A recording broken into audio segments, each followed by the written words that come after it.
மிகப்பெரிய ரகசியம் ஒன்று சொல்கிறேன். மனசுல அவ்வளவு சந்தோஷமா இப்ப வெளில போறீங்க. இந்த ஸ்டேட்மெண்ட்டை மட்டும் நினைச்சுக்கோங்க.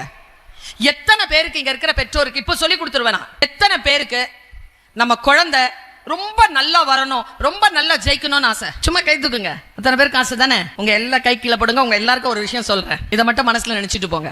நாமளே உருப்பட்டுட்டோம், நம்ம புள்ள உருப்படாதானே?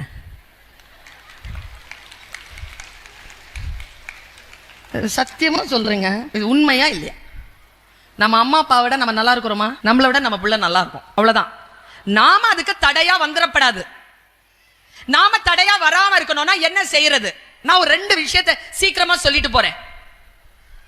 உங்க மனசுல ஆணி அடிச்ச மாதிரி குழந்தைகளை வளர்க்கின்ற பெற்றோர்களுக்கு நான் கடந்த 3 மாத காலமாக தமிழ்நாடு முழுக்க பயணம் செய்து இதை ஒவ்வொரு பெற்றோருடைய மனதிலும் கல்வெட்டாக எழுதி கொண்டு வருகிறேன். முடிஞ்சா நீங்க வீடியோலயும் பாத்துக்கலாம், இல்லைன்னா இங்க நேர்லயே வந்திருக்கேன், கேட்டுக்கோங்க. எத்தனை பேருக்கு மேடம் பிரைஸ் கொடுக்க போறீங்க மேடையில? சும்மா சொல்லுங்க. 140 பேருக்கு கொடுக்க போறீங்க. பள்ளிக்கூடத்துல மொத்தம் எத்தனை பேரு? 1200 பிள்ளைங்க படிக்கிற பள்ளிக்கூடத்துல 140 பேருக்கு தான் பிரைஸ் கிடைக்க போகுது. நான் அந்த ரேஷியோல சொல்றேன். இந்த 140 பேருக்கான பெற்றோர்கள் கோச்சிக்கப்படாது, சரியா? நீங்க செய்யற ரொம்ப பெரிய அநியாயம் என்ன தெரியுமா? ஜெயிக்கிற பிள்ளைய வீட்டுல வச்சுக்கிட்டு ஒன்னுத்துக்கும் உதவாத பிள்ளைங்களுடைய அம்மா அப்பா கிட்ட போய் என் பிள்ளை தான் ஃபர்ஸ்ட் பிரைஸ். இப்ப அந்த அம்மா அப்பா என்ன செய்யட்டும் அந்த பிள்ளைங்களை? சொல்லுங்க. நான் ஒன்னு சொல்லட்டுமா? தயவு செஞ்சு உங்களை கெஞ்சி கேட்டுக்கிறேன், உங்கள் குழந்தைகளுடைய பரிசையை நீங்கள் சுமக்காதீர்கள். விட்டுடுங்க, இந்த குழந்தைகிட்டே விட்டுடுங்க அந்த பரிசை.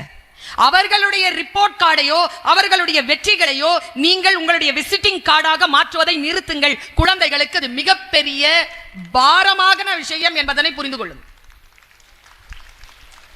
இப்ப இவ்வளவு பேர் கை தட்டினாங்களே, யாருன்னு இங்க கை தட்டுறது இல்ல, பிள்ளைங்க கிட்ட இருந்து கை தட்டல் கிடைக்குது பின்னால, சரியா?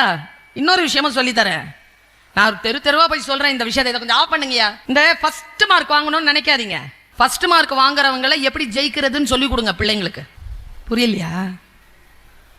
பாருங்களேன், இப்ப நான் ஃபர்ஸ்ட் மார்க் வாங்கினவ இல்ல, நான் 10th மார்க் தான் வாங்குவேன். என் கிளாஸ்ல ஃபர்ஸ்ட் மார்க் வாங்குறது எங்கன்னு யாருக்குமே தெரியாது. ஃபர்ஸ்ட் மார்க் வாங்குறவளுக்கு தெரியும்ல நான் எங்க இருக்கிறேன்னு. புரியுதா? இதை எப்படி செய்யறதுன்னு சொல்லி கொடுத்துட்றேன். உங்க குழந்தை 40 மார்க் வாங்குதா, 98 மார்க் வாங்குன்னு டார்ச்சர் பண்ணாதீங்க. மானு காட்டுல ஓடும், மீன் கடல்ல நீந்தும். உங்க புள்ள மீனா இருந்தா கடல்ல நீந்த விடுங்க, அதை காட்டுல ஓட விடாதீங்க. என்ன மாதிரி, சரியா? அது ஜெயிக்கிறதுக்கு ஒரே வழி 40 42 வாங்கிட்டு வரதான்னு பாருங்க. 42 44 ஆகுதான்னு பார்த்துட்டு இருங்க. 44 46 வாங்குதான்னு பாருங்க. அதுக்கு பேர் தான் ப்ராக்ரஸ். இவங்க கொடுக்கிற கார்டுக்கு பேரே ப்ராக்ரஸ் ரிப்போர்ட் தான். உங்களுடைய குழந்தைகள் ப்ராக்ரஸ் பண்ணுதான் பாருங்க. இதை சொல்வதற்கு உனக்கு என்ன தகுதின்னு கேக்குறீங்களா? 10th ஸ்டாண்டர்ட்ல நான் செகண்ட் கிளாஸ் தான். இன்னைக்கு கூட வைஸ் சான்சலருக்கான ஒரு போஸ்டிங் இருக்கு, நீங்க அப்ளை பண்ணலாம்னு சொல்லும்போது எழுதுகின்ற அந்த வரிசையில முதல்ல SSLC தான் வருது. விசி போஸ்டுக்கு நான் வந்து ட்ரை பண்ணா கூட முதல் எழுத்துல நான் SSLC எழுதி ஆகணும். அதுல செகண்ட் கிளாஸ் போடும்போது கூசுது உடம்பு. உங்க குழந்தைகளுக்கு சொல்லுங்க, உன்னுடைய டோர் ஸ்டெப்பே 10th ஸ்டாண்டர்ட் தான். 10th ஸ்டாண்டர்ட்ல ஃபர்ஸ்ட் கிளாஸ் போடுற அளவுக்கு 60 மதிப்பெண்ணை தாண்டி காட்டு என்று உங்கள் குழந்தைக்கு சொல்லுங்க. இன்னைக்கு அதனுடைய இம்பார்ட்டன்ஸ் சொல்லுங்க.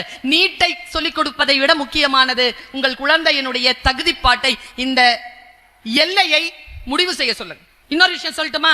10th தான் நான் செகண்ட் கிளாஸ், யூனிவர்சிட்டி ரேங்க் வாங்கிட்டு தான் நான் வந்து MA முடிச்சிட்டு வெளியில வந்தேன். அதுக்கு பேர் தான் ப்ராக்ரஸ்.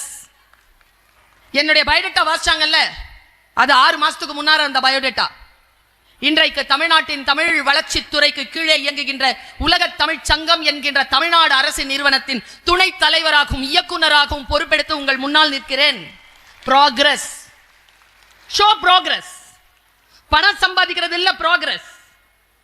வாழ்க்கையில் உங்களுடைய அடையாளத்தை, நீங்கள் எந்த அளவிற்கு உங்கள் குழந்தையின் கனவு இருக்கிறதோ அந்த அடையாளத்தை எட்ட அனுமதியுங்கள். நான் நுட்பமா சொல்றேன், இன்றிலிருந்து உங்கள் குழந்தைகளிடத்தில் நீங்கள் பேசுகின்ற மொழியிலே வித்தியாசம் வர வேண்டும். குழந்தை தான் நம்ம கிட்ட தாறுமாறா பேசும், நாம குழந்தை கிட்ட ஒழுக்கமா பேசணும். குழந்தை என்ன டோன்ல பேசுதோ அதே டோன்ல நாம பேசுறது. அதை விட கொடுமை என்ன தெரியுமா? நாம எந்த டோன்ல பேசுறோமோ அதே டோன்ல நம்ம பாப்பா பேசும் நம்ம கிட்ட. எங்க அம்மா எல்லாம் ஒரு சுருதி பெட்டி வச்சிருக்கோங்க. எங்க அம்மா சரி கா மா வச்சிருக்கோம். இதுல சா இருக்குல்ல, அது வீட்டுல ஹோல் குடும்பத்துக்கு எங்க அம்மா சுருதி செட் பண்ணி வச்சிருக்கோம். அம்மா பசிக்குது, இன்னைக்கு என்ன சமையல், பாத்திரம் ஏதாவது தேய்க்கிறது இருக்கா, இங்கதான் இருக்கணும் வாய்ஸ். ரீ அம்மா பொட்டுன்னு விடும். என்ன குரல் உயருது. இன்னைக்கு இருக்கிற உங்க பிள்ளைங்க சாலியா பேசுது. சாரி கா மா பா தா நீ. அம்மா என் சாக்ஸ் எங்க? 7:30 மணி ஆச்சு, வண்டி வருது, ஸ்கூலுக்கு லேட்டா போகணுமா? அறிவில்லை உனக்கு?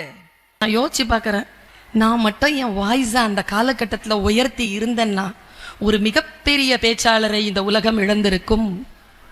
இன்றைக்கு நான் இருப்பது வாய்ப்பே கிடையாது. எங்க அம்மாவுக்கு 5 பிள்ளைங்க.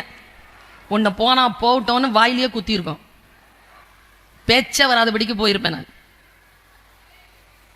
பணிவை சொல்லிக் கொடுங்கள், எளிமையை சொல்லிக் கொடுங்கள். குழந்தைகளுக்கு இந்த 2 அறம் பெற்றோர்களிடம் இருந்து கிடைக்கும். மிக நுட்பமாக நான் சொல்லிவிட்டு போகிறேன். இந்த மேடையில பரிசு பெறாங்கல்ல 140 பிள்ளைங்க, மீதி இருக்கிறாங்கல்ல, அது சில கேட்டகரி இருக்கும். அதுல சில பிள்ளைங்க டான்ஸ்லாம் ஆடும், அது 140ல வராது. அது செகண்ட் கேட்டகரி. தேர்ட் கேட்டகரி ஒன்று இருக்கு, அது பிரைஸும் வாங்காது, எதுலையும் பார்ட்டிசிபேட்டும் பண்ணாது. நல்லா ஞாபகம் வச்சுக்கோங்க. அதுங்க தான் இந்த நல்ல டான்ஸ் ஆடுற பாட்டு பாடுற பிள்ளைகளுக்கும் இந்த பரிசு வாங்குற பிள்ளைங்களுக்கும் சம்பளம் கொடுக்க போறது.